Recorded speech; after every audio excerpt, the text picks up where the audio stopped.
Hi friends, எல்லாத்துக்கும் வணக்கம். நம்ம இந்த வீடியோவில் எதை பற்றி பார்க்க போகிறோம்னா 12th தமிழில் ஈஸியாக எப்படி சென்டம் எடுக்கலாம் தான் பார்க்க போகிறோம். வாங்க வீடியோக்குள்ளே போகலாம். பொதுத் தேர்வு எழுத போகும் அனைத்து மாணவர்களுக்கும் ஆல் தி பெஸ்ட். நல்லபடியாக எழுதி அதிக மதிப்பெண் பெற்று வெற்றி பெற வாழ்த்துக்கள். தமிழில் ஈஸியாக 90க்கு மேலே மார்க் எடுத்துடலாம். நான் 97 மார்க் எடுத்திருந்தேன். என்னோட எக்ஸ்பீரியன்ஸும் நான் படித்த மெட்டீரியல் தான் நான் கொடுக்க போகிறேன். இதை தயவு செஞ்சு படிச்சிருங்க. மறக்காமல் இந்த வீடியோ உங்கள் ஃப்ரெண்ட்ஸ் எல்லாத்துக்குமே ஷேர் பண்ணுங்கள். மறக்காமல் நம்ம சப்ஸ்கிரைப் பண்ணிக்கோங்க, பயனுள்ளதாக இருக்கும். தமிழில் நாங்கள் போகிற கொஸ்டின் வந்துச்சுன்னா கண்டிப்பாக எங்கள் சேனலை ஃபாலோ பண்ணுங்கள். அடுத்தடுத்த வீடியோக்கு உங்களுக்கு யூஸ்ஃபுல்லாக இருக்கும். மோஸ்ட்லி தமிழில் நாங்கள் சொல்கிற கொஸ்டின் கண்டிப்பாக வரும், பார்த்துக்கோங்க. இந்த பிடிஎஃப்க்கான டவுன்லைன் கீழே வீடியோஸ் பாக்ஸில் இருக்குது. அதை கிளிக் பண்ணி கவனிக்கோங்க. மொத்தம் உங்களுக்கு 2 பிடிஎஃப் காட்டுறேன். இந்த 2 பிடிஎஃப்பும் ஃபாலோ பண்ணி படிங்க. இதை படித்து நான் ஃபாலோ பண்ணேன், 97 மார்க் எடுத்தேன். நீங்களும் ஃபாலோ பண்ணால் எடுத்துடலாம். ஃபஸ்ட்டு நீங்கள் யூஸ் பண்ண பேனா பிளாக்கு இல்லை ப்ளூ, இந்த 2 தான் யூஸ் பண்ணணும். வேறு எதுவும் யூஸ் பண்ணாதீங்க. ஒரே கலரை யூஸ் பண்ண நல்லாயிருக்கும். இதிலே கொடுத்துருப்பாங்க எழுத்துப்பிழை இருந்தால் எவ்வளோ மார்க் குறைப்பாங்கன்னு. 1/4 மார்க் குறைப்பாங்க எழுத்துப்பிழை இருந்துச்சுன்னா. இது 2வது என்ன போட்டிருக்காங்கன்னா, விடைகள் சொந்த நடையில், அதாவது உங்களுக்கு புரிகிற மாதிரி நீங்கள் உங்களோட சொந்த நடையில் நீங்கள் எழுதினீங்கன்னா மார்க் போட்டுருவாங்க. ஆனால் எழுத்துப்பிழை இலக்கணப்பிழை இல்லாமல் இருக்கணும். இருந்துச்சுன்னா ஃபுல் மார்க் போட்டுருவாங்க. அதனால் நீங்கள் கதை அடிக்கலாம் ஈஸியாக. அடுத்த 6வது பாயிண்ட் என்ன கொடுத்துருக்காங்கன்னா, மிகை விடை இருப்பின் மிகை என குறிப்பிட்டு அடித்தல் வேண்டும். இப்போ ஒரு கொஸ்டின் கேட்காங்கன்னா அந்த கொஸ்டினுக்கு நீங்கள் ஆன்சர் தெரியலாட்டி என்ன செய்வீங்கன்னா, அந்த பாடத்தில் இருக்கிற எல்லா கேள்வியும் மொத்தமாக எழுதிப்பீங்க. அந்த மாதிரி எழுதக்கூடாது. அதுக்கு என்ன ஆன்சர் கேட்டிருக்காங்களோ அதை மட்டும் எழுதுங்க. வேறு எல்லோரும் பொதுத் தேர்வில் பண்ணுற தப்பு வினாய் எண்ணை சரியாக குறிப்பிட மாட்டீங்க. வினாய் எண்ணை கரெக்டாக போடுங்க. ஏன்னா வினாய் எண்ணை நீங்கள் போடுறதை பொறுத்து தான் உங்களுக்கு மார்க் கிடைக்கும். தமிழை பொறுத்த வரைக்கும் எழுத்து நீட்டாக எழுதுங்க, ப்ரெசன்டேஷன் நல்லா பண்ணுங்கள், அப்போ தான் மார்க் கிடைக்கும். 1 மார்க் பொறுத்த வரைக்கும் புக் பேக் ஃபுல்லாக முடிச்சிருங்க. முடிச்சுட்டு ஒவ்வொரு செயலிலையும் உள்ள நூல்வெளி அது எல்லாத்தையுமே வாசிட்டு வருங்க. ஏன்னா அதில் தான் இன்சைட் கொஸ்டின் கேட்பாங்க. வேறு இலக்கணத்துலேயும் அதே மாதிரி தான். இலக்கணம் உள்ள எல்லாத்தையும் பார்த்துக்கோங்க. இப்போ இந்த பிடிஎஃப் உங்களுக்கு காமிக்கிற ரீசன் என்னென்னா, கவர்மெண்ட் ஆன்சருக்கு இந்த மாதிரி தான் இருக்கும். இதை எழுதினாலே போதும், ஃபுல் மார்க் போட்டுருவாங்க. அதனால் இது உள்ளதை படிங்க.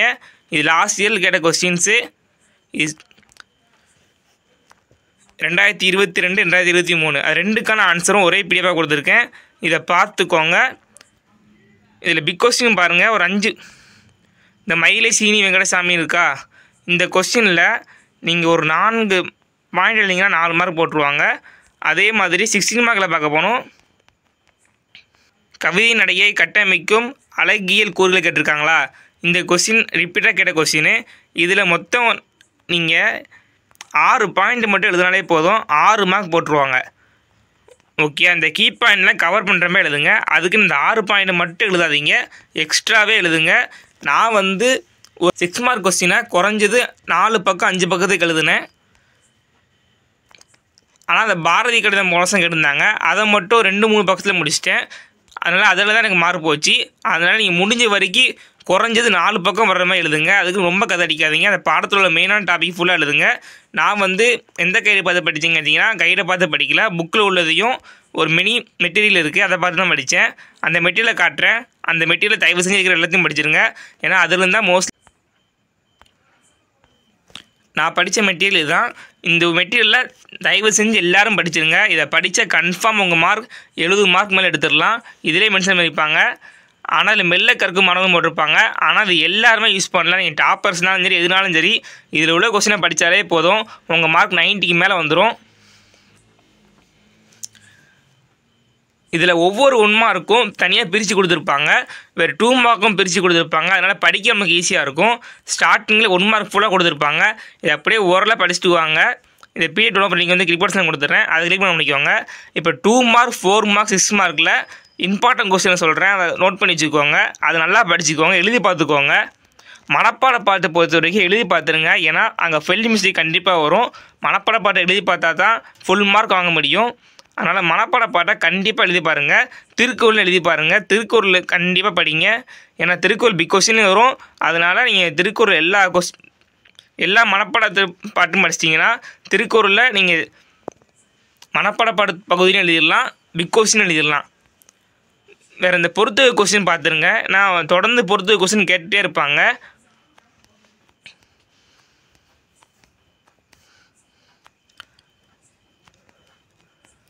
இதில் உள்ளதை தயவு செஞ்சு பார்த்துருங்க. இதில் பாருங்கள், இதில் வந்து இளந்தமிழே அதை வந்து எழுதுனது யாருன்னா சிற்பி பாலசுப்ரமணியம். இது ஓரலாக வாசிட்டு போங்க. இதுலேருந்து எப்படியும் ஒரு 1 மார்க் கேட்பாங்க. இந்த பிடிஎஃப்பை அழகாக கிரியேட் பண்ணியிருக்காங்க. இந்த பிடிஎஃப் படித்தாலே போதும், எல்லா கொஸ்டின் கவர் ஆயிரும். இந்த ஆத்தர் நேம்லாம் பார்த்து வச்சுக்கோங்க, இது கண்டிப்பாக வரும். அடுத்து கலை சொல்லாக்கம். மொத்தமே நம்ம புக்கில் 47 கலை சொல்லாக்கம் தான் இருக்குது. இதை படித்தா 2 மார்க் கன்ஃபார்ம். ஒருத்தர் ரீட் பண்ணி விட்டனாலே போதும், நீங்கள் வாட்டு எழுதிடலாம். ரீட் பண்ணிக்கோங்க. அதே மாதிரி நூல் மற்றும் ஆசிரியர்களும் தனியாக கொடுத்துருப்பாங்க. அதாவது நம்ம புக்கில் இடம்பெற்றிருக்கிற நூலோட ஆசிரியர்கள் பேர் கொடுத்துருக்காங்க. இதையும் சேர்த்து படிச்சுக்கோங்க. இது ஏற்கனவே இது முன்னாடி 2-3 தடவை கேட்டிருக்காங்க.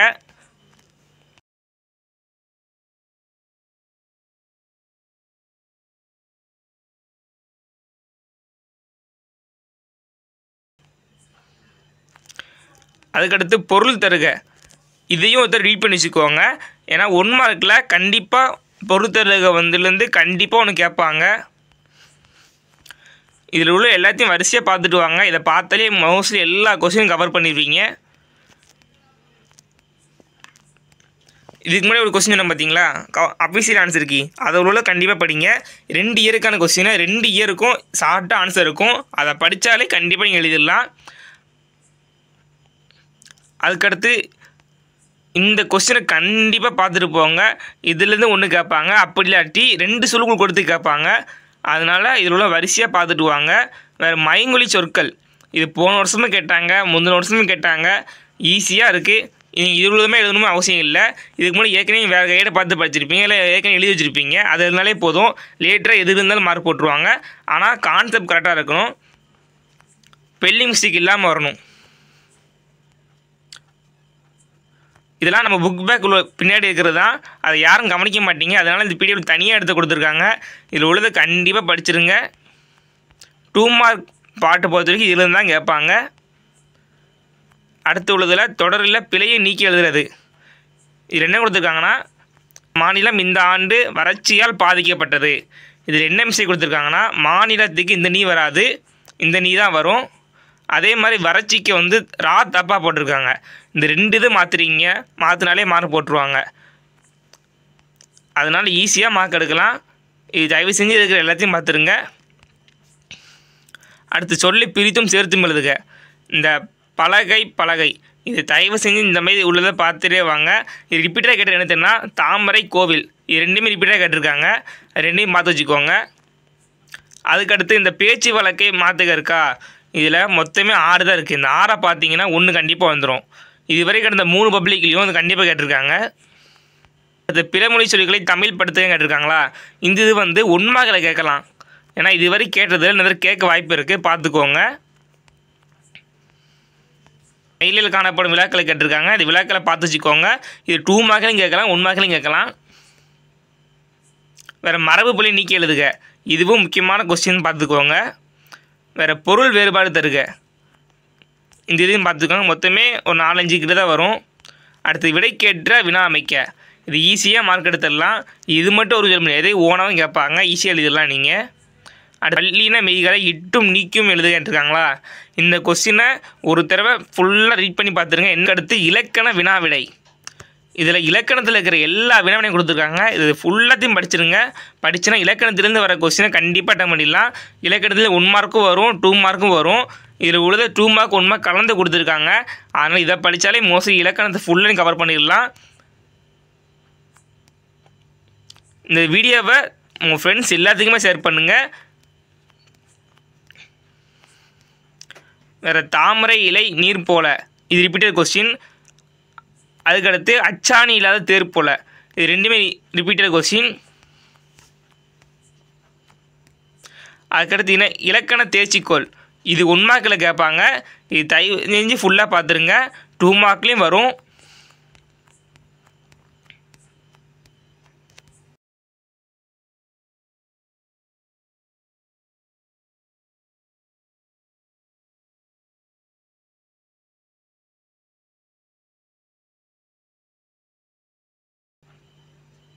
அடுத்து கடிதம் எழுத கொடுத்துருக்காங்களா, இது மோஸ்ட்லி கேட்க மாட்டேங்காங்க. ஒருத்தர் ரீட் பண்ணி வச்சுக்கோங்க. இதுவரை கடிதம் வந்து கேட்கல நம்மளுக்கு. அதுக்கடுத்து அணி திணை, இந்த அணியை வந்து கண்டிப்பாக பார்த்துட்டு போங்க. அணியிலேருந்து கண்டிப்பாக ஒரு கொஸ்டின் கண்டிப்பாக 4 மார்க்கில் வரும். இதில் எழுதுனாலே போதும். கவர்மெண்ட் என்ட்ரன்ஸுக்கு இதே மாதிரி தான் இருக்கும். மொத்தமே நம்மளுக்கு இதில் எத்தனை கொஸ்டின் இருக்குன்னா ஒரு 6 கொஸ்டின் தான் இருக்குது. 6 அணியை பார்த்தீங்கன்னா ஒரு 4 மார்க் கன்ஃபார்ம். இந்த 4க்கும் அதோட பாட்டும் பொருளும் பார்த்துக்கோங்க. வேறு அணியோட விளக்கம் இந்த 3 மட்டும் எழுதினாலே போதும், 4 மார்க் போட்டுருவாங்க. அடுத்து திணைகள், இந்த திணையும் பார்த்து வச்சுக்கோங்க. இது தனியாக 4 மார்க்கில் கேட்கலாம், இல்லை 2 மார்க்கில் கேட்கலாம். மனப்பட பாட்டு எல்லாத்தையும் படிச்சிருங்க. மனப்பட பாட்டு எதுக்கு முக்கியம் கொடுக்கணும்னா 8லேருந்து வர்ற மாதிரி இருக்கும் பார்த்தீங்களா, 8லேருந்து வர்ற மாதிரி இருக்கிற மனப்பாட பாட்டை பார்த்து முக்கியம் கொடுங்க. ஏன்னா 8லேருந்து இருக்கிற மனப்பாட்டு தான் மோஸ்ட்லி கேட்பாங்க. 4லேருந்து இருக்கிற மனப்பாட்டு 5லேருந்து இருக்கிற மனம் கேட்க மாட்டாங்க. அடுத்து புணர்ச்சி விதி. புணர்ச்சி விதி இதில் இருக்கிற எல்லாத்தையும் அப்படியே ரெடி பண்ணிட்டு வந்துடுங்க. ஏன்னா புணர்ச்சி விதியிலேருந்து கண்டிப்பாக 2 மார்க் வரும். வேறு இலக்கண குறிப்பும் வரும். புணர்ச்சி விதியில் உள்ளதை வரிசையாக பார்த்தாலே போதும். மொத்தமே 13 தான் இருக்குது. இந்த 13 பார்த்தீங்கன்னா ஒரு 2 மார்க் கண்டிப்பாக எழுதிடலாம். போனது இதே மாதிரி தான். அந்த 13 தான் பார்த்துட்டு போனேன், கண்டிப்பாக கேட்டாங்க, எழுதிட்டேன். அதுக்கடுத்து இலக்கண குறிப்பு. இலக்கண குறிப்பும் இதே தான்.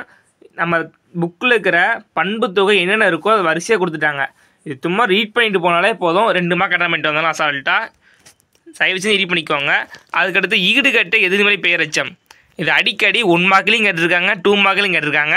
இதை பார்த்துக்கோங்க. வேறு மாவூர் வந்து நுந்தை. இதை பாருங்கள், இது 1 மார்க்கில் 2 தடவை கேட்கலாம்.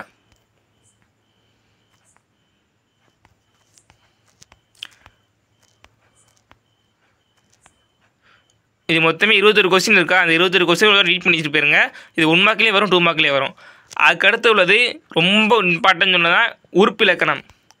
உறுப்பு இலக்கணத்தை நீங்கள் ஈஸியாக எழுதிடலாம், பிரிக்க மட்டும் தெரிஞ்சால் போதும். இங்கே வெகுளி இருக்கா, வெகுள் ப்ளஸ் இ. ஃபஸ்ட்டு உள்ளது எப்பயுமே பகுதி, கடைசியில் உள்ளது விகுதி. அது ஈன்னு எப்படி சொல்கிறோம்னா தொழிற்பெயர் ஈங்கிறது, அதனால் தொழிற்பெயர் விகுதி. அவ்வளோதான். இந்த மாதிரி எழுதினாலே போதும், மார்க் வந்துடும்.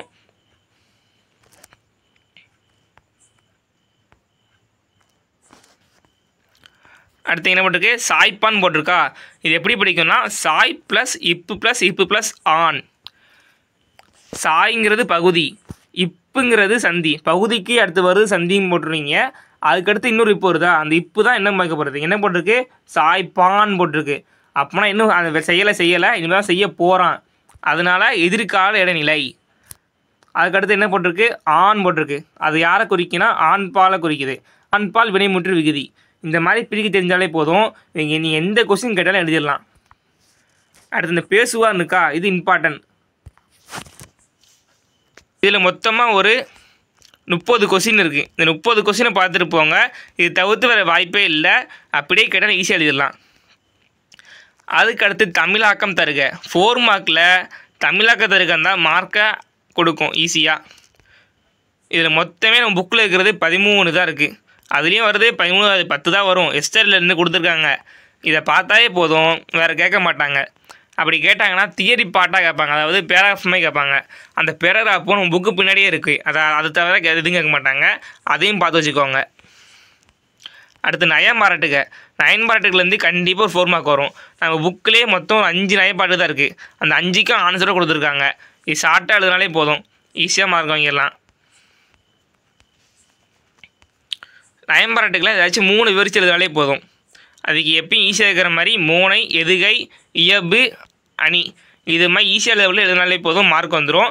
நீங்கள் கண்டிப்பாக எழுதுற என்னன்னா மையக்கருத்து எழுதணும். மையக்கருத்துக்கு மார்க் உண்டு, தலைப்புக்கு மார்க் உண்டு. தலைப்பு வந்து ஒரு சில பேர் எழுத முட்டுறீங்க, தலைப்பு கண்டிப்பாக எழுதுங்க, தலைப்புக்கு மார்க் உண்டு.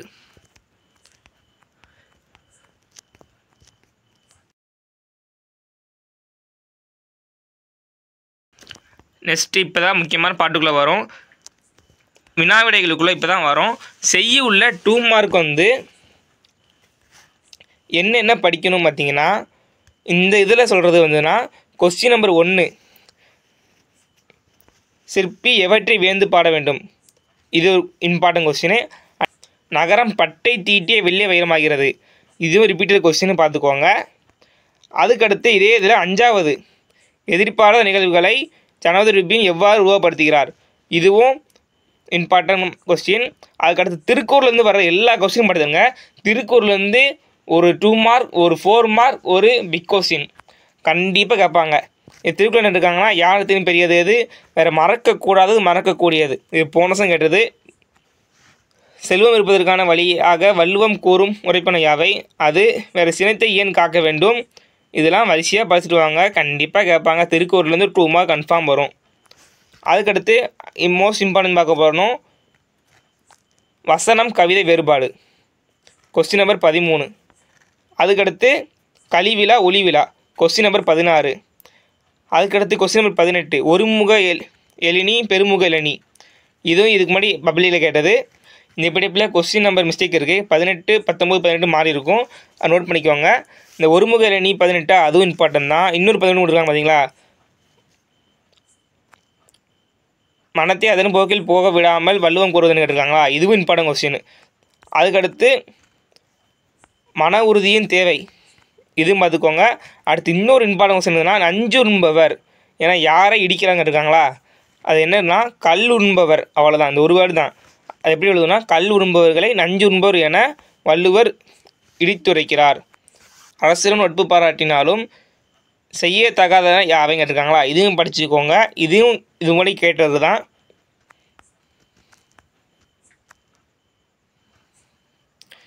அடுத்து வறுமையும் சிறுமையும் தருவது எது, இதையும் படிச்சிருங்க. அடுத்து 28வது கொஸ்டின் வந்து அறிவுடைய வேந்தனின் நெறி, இந்த கொஸ்டினை படிச்சிருங்க. அதுக்கடுத்து 29, இதையும் துறையை பார்த்து வச்சுக்கோங்க, 2 மார்க்கில் கேட்பாங்க. அடுத்து கொஸ்டின் நம்பர் 32, இறைமகனாரின் இன்னலைகளை கண்டு எவ்விதம் புலம்பினார், இது 2022 கேட்ட கொஸ்டின். இப்போ செய்யுள் என்னென்ன கொஸ்டின் பார்க்கணும்னு சொல்லிடுறேன். Question number 1, question number 2, question number 5, question number 13, question number 16, question number 15, question number 18, question number 18, question number 21, 22, 25, 28, 32. இதுதான் மோஸ்ட் இம்பார்ட்டன்ட் கொஸ்டின் செய்யுள்ள 2 மார்க்கில். அதுக்கடுத்து உரைநடைக்கு போவோம். உரைநடையில் இதில் உள்ள எல்லாத்தையும் படிச்சிருங்க, ரொம்ப கம்மியாக தான் கொடுத்துருக்காங்க உரைநடையில். உரைநடையில் இவ்வளோ பார்த்தாலே போதும், கண்டிப்பாக நீங்கள் எழுதிடலாம். இதில் மொத்தம் எவ்வளோ கொடுத்துருக்காங்கன்னா 8 தான் கொடுத்துருக்காங்க. அதனால் என்ன செய்யணும்னா, இதுக்கு முன்னாடி ஒரு சொன்ன பார்த்தீங்களா அஃபிஷியல் ஆன்சர் கீ, அதில் இந்த வருஷம் கேட்ட கொஸ்டின் சேர்த்து படிங்க. அது சேர்த்து படிக்க போனோம் 2 கொஸ்டின் எக்ஸ்ட்ரா வரும் உங்களுக்கு. என்னன்னா எழுத்தாணி வகைகள், இன்னொன்று ஒலிப்பின்னல். எழுத்தாணி வகைகள், ஒலிப்பின்னல், இது ரெண்டையும் பார்த்துக்கோங்க. 2க்கான ஆன்சரும் அந்த அஃபிஷியல் ஆன்சர்கில் இருக்குது, அந்த பிடிஎஃப்பில் பார்த்துக்கோங்க. அதுக்கடுத்து செய்யுள்ள 4 மார்க்கு. செய்யுள்ள பார்க்க போனோம், இடம் சுட்டு பொருள் தருக இருக்கா, அதில் கண்டிப்பாக இடம் சுட்டு பொருளில் வந்து செய்யுள் வந்து ஒரு கொஸ்டின் வரும். அதுலேயும் மோஸ்ட் இம்பார்ட்டன் சொல்ல போனோம், ஏங்களும் ஞாலத்திரு, இது ரிப்பீட்டடாக 2-3 பப்பிகளை கேட்டிருக்காங்க. இதில் உள்ளது படித்தாலே போதும், நீங்கள் எல்லாத்தையும் அட்டன் பண்ணிடலாம். இருந்தாலும் இதுலேயும் ஷார்ட்டாக சொல்லிக் கொடுக்கணும்னா கொஸ்டின் நம்பர் 2 பாருங்கள். வேறு கொஸ்டின் நம்பர் 5, வேறு question number 6, question number 7, question number 8,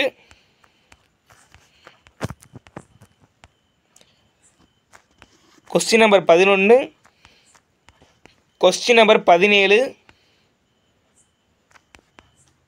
question number 26, 25,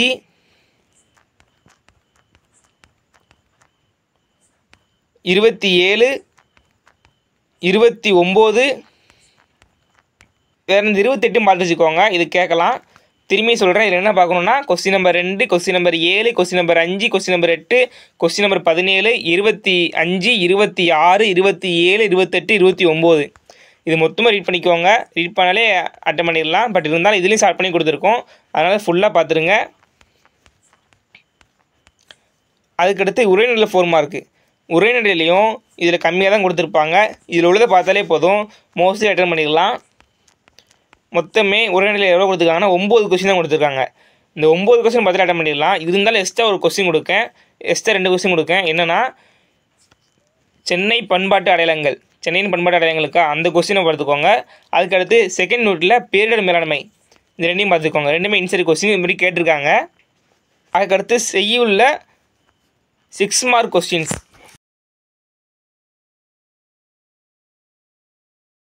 6 மாதத்தில் நீங்கள் உள்ள எல்லாத்தையும் படிச்சுக்கோங்க. இருந்தாலும் ஷார்ட்டாக சொல்கிற என்ன தெரியுமா செய்யுள்ள, நம்ம திருக்குறளில் மொத்தமே 4 கொஸ்டின் தான் இருக்குது. அந்த 4 கொஸ்டினை பார்த்தா செய்யுள் உழுவு நட்டம் பண்ணிடலாம்.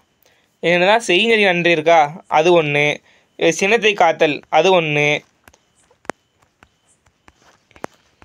அதுக்கடுத்து அறிவுடைமை ஒன்று. திருக்குறள் வாழ்வியல் நூல். இந்த 4 பார்த்தீங்கன்னா நட்டம் பண்ணிடலாம். ஏன்னா திருக்குறள் வந்து கண்டிப்பாக 6 மார்க் கேட்பாங்க. அப்படி இல்லாட்டி நீங்கள் என்ன வேறு கொஸ்டின் பார்க்கணும்னு நினச்சிங்கன்னா, இல்லை கொஸ்டின் நம்பர் 5,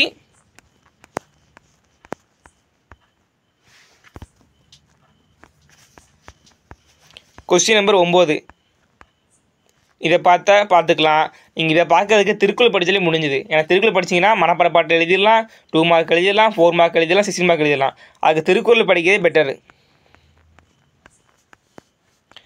அதுக்கடுத்து உரைநடை. உரைநடையில் இதில் உள்ளது ஃபுல்லாத்தையும் படிச்சிருங்க. ஈஸியாக தான் இருக்குது.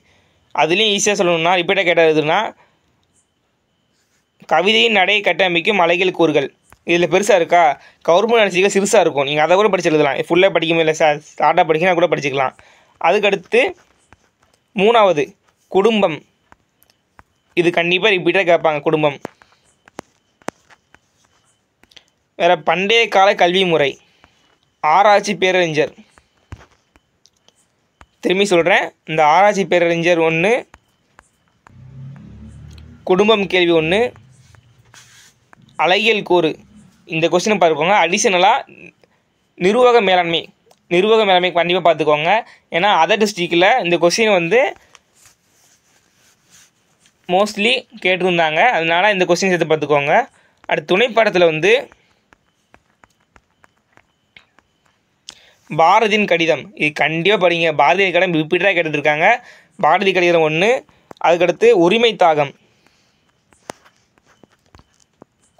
2. 3வது வந்து மகாநடிகர்.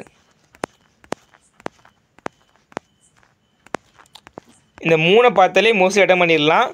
இருந்தாலும் ஒரு சில டைமில் என்ன கேட்பாங்கன்னா, சங்க காலத்தில் பூகோளூர் கல்வெட்டு. இந்த கொஸ்டினும் இந்த ஆண்டு கேட்கப்பட்ட வினாக்களில் மோஸ்ட்லி இருந்துச்சு. அதனால் நீங்கள் இதை பார்த்தாலே மோஸ்ட்லி அட்டன் பண்ணிடலாம். மறக்காமல் இந்த வீடியோ உங்கள் ஃப்ரெண்ட்ஸ் ஷேர் பண்ணுங்கள். இந்த ஆன்சரை ஃபுல்லாக பார்த்துங்க. இதை ஃபுல்லாக படித்தாலே போதும். உங்கள் மார்க் கண்டிப்பாக 90 மேலே வந்துடும். எல்லோரும் ஆல் தி பெஸ்ட். நல்லா எழுதுங்க. எல்லோரும் 90 மார்க் மேலே ஆக்கணுங்க. தேங்க்யூ ஃபார் வாட்சிங். இந்த கொஸ்டின் வந்து கமெண்ட் பண்ணுங்கள். மறக்காமல் இந்த வீடியோவை சேவ் பண்ணி வச்சுக்கோங்க.